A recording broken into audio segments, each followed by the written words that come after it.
Hi everybody!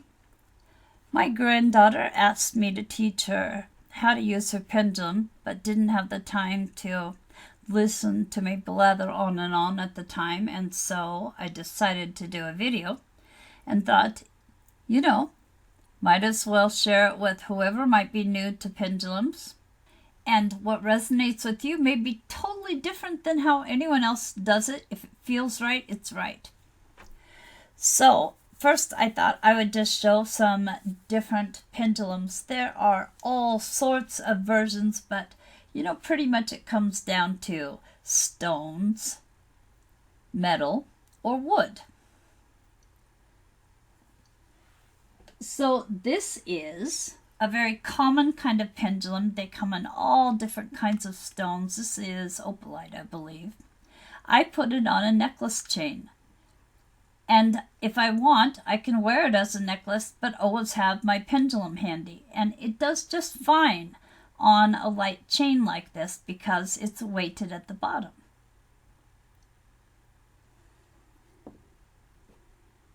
This is another stone pendulum. This is lapis lazuli.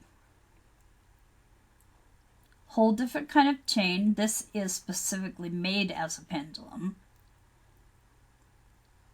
And this is one of my favorites. It's a very nice one.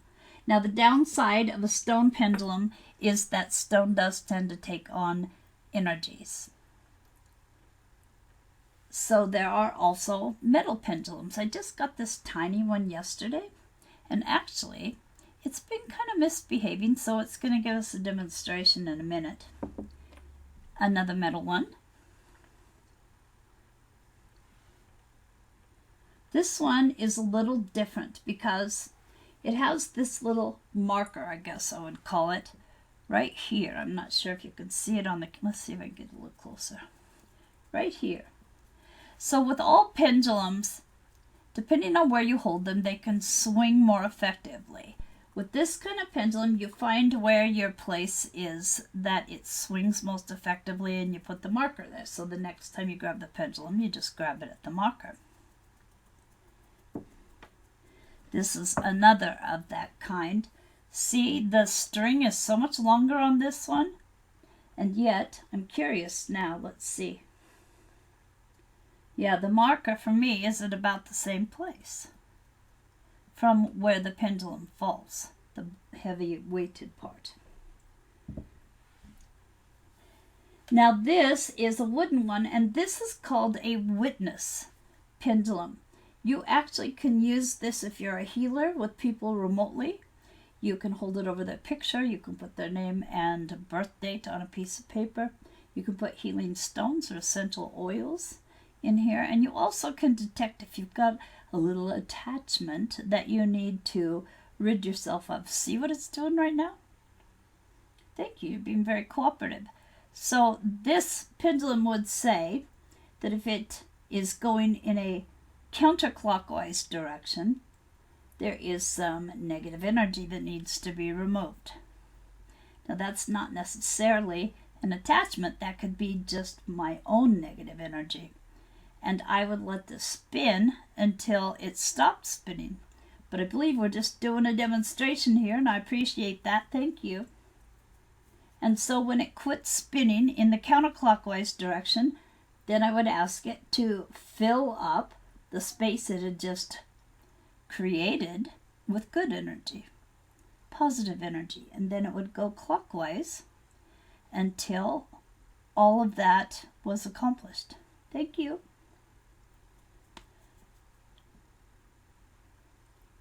But as you can see, there's this little cup, so it can hold the stones or the oil, that kind of thing. I'm going to get this one out of the way now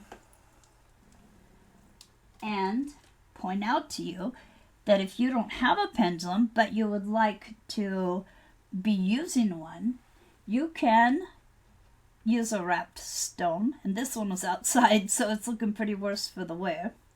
And just tie a string on it. You can do double, like a necklace, or you can tie a knot down here and do single. This is so long as a string, it would make more sense to just keep it double, but if the stone is heavy enough, then it's a good pendulum weight. You also can grab like a class ring, you know, those bulky class rings work really well for homemade pendulums also. So those are some options. And the very first thing you would do when you have your pendulum is to clear it of any energy that is not of the light, you could say.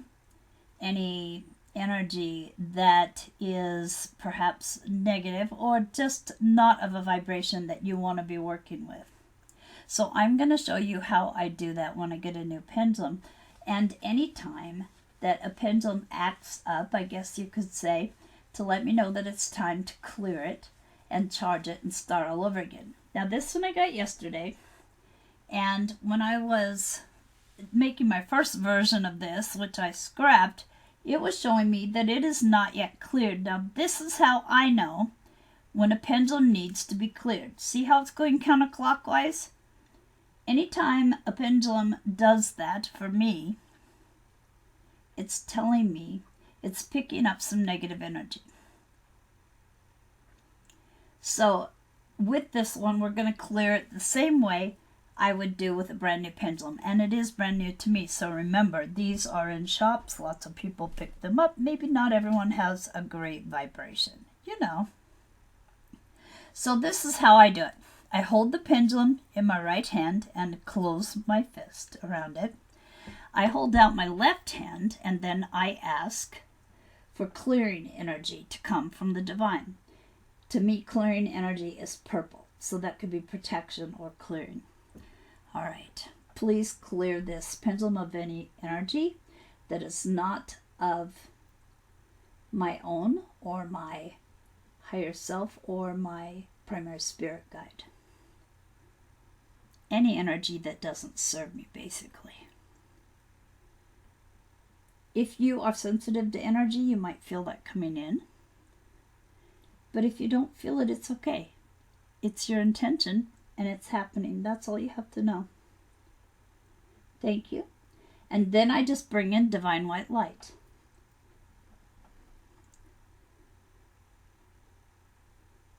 I just notice I have paint on my fingers. How attractive, eh? Okay, so now I'm considering this pendulum cleared unless it's really got a nasty dose of something. And what I would do next then is to charge it. So again, in my right hand, asking for charging energy from the divine, I charge you with the responsibility of only connecting me with my higher self or my primary spirit guide, and charge you with only giving answers that are 100% the truth and for the highest good of the recipient. It is done. Thank you. Now, for those of you who want to use a pendulum to speak to spirits, I'm going to advise you not to do that. It's my recommendation that you only connect with your higher self or your primary spirit guide. Really, you could connect with anyone on your spiritual team, but I'm just trying to keep it simple here. So if you have a particular spirit you want to communicate with, then I would say request that your spirit guide be the relaying force.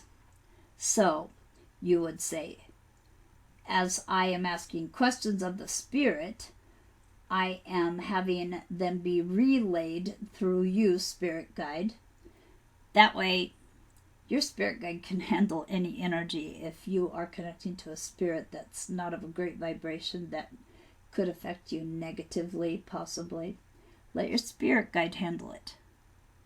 I really do recommend that you just connect with your higher self or your primary spirit guide. All right, so the next stage would be figuring out what is your yes and what is your no. Again, this is just how I do it. Some people will rest their elbow on the table. I usually just hold it over my left hand. All right. Pendulum, show me my yes. Pay attention to what the action is. This is just a back and forth. Thank you. That's all it should take really to have your pendulum stop, is for you to say thank you. Now, pendulum, show me my no.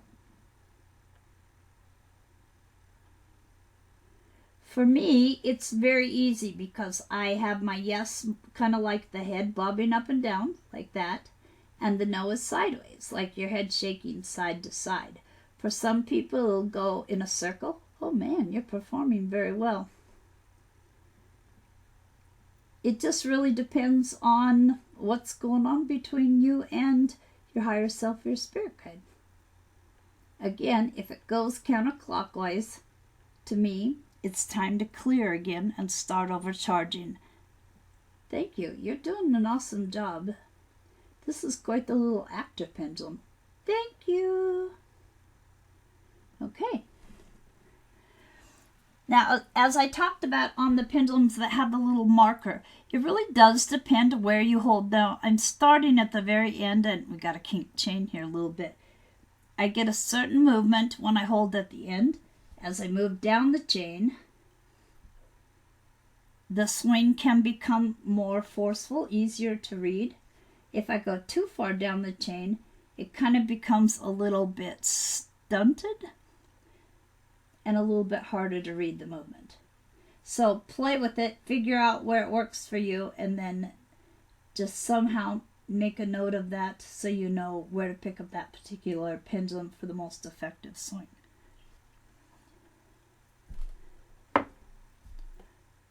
I think that's pretty much all you need to know. If you want to clear your pendulum with sage or Palo Santo, that works too. You can leave it out in the moon overnight.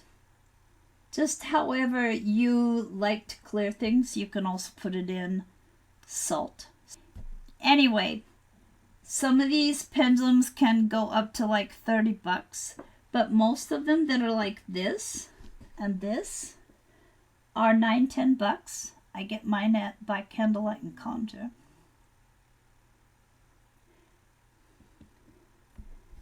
And again, like I said, you can do a homemade one. It's really easy to make one. Just be sure to clear the energy and give it its responsibilities when you charge it.